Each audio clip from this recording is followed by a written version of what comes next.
સાણંદ જિલ્લાનું ખંભાત ત્રંબાવટી નગરી તરીકે ઓળખાય છે અને ખંભાત શહેરની સૂતરફેણી તેમજ હલવાસન મીઠાઈ સમગ્ર ભારત સહિત વિદેશોમાં પણ પ્રખ્યાત છે। ત્યારે હલવાસ અને સૂતરફેણીની મીઠાઈ સાથે ખંભાતની પતંગો પણ સમગ્ર વિશ્વમાં પોતાની આગવી ઓળખ ધરાવે છે। ખંભાત શહેરમાં કરોડોની સંખ્યામાં નાના મોટા પતંગો વર્ષ દરમિયાન બને છે। ખંભાત પતંગ બનાવવામાં સમગ્ર ભારતમાં મોખરાનું સ્થાન ધરાવે છે। શહેરના અનેક વિસ્તારોમાં નાના મોટા પતંગો બનાવવામાં આવે છે।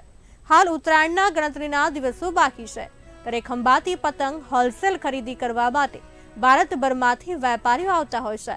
કહેવાય છે કે છૂટક પતંગ ખરીદી કરવા માટે ઉત્તરાયણના એક દિવસ પહેલા એટલે કે 13 જાન્યુઆરીના રાત્રિના સમયે જાહેર માર્ગો ઉપર પતંગનું બજાર ભરાય છે।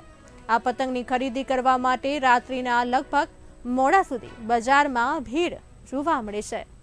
ચાલુ વર્ષે પતંગના ભાવમાં નજીવો વધારો પણ જોવા મળી રહ્યાનું જાણવા મળે છે।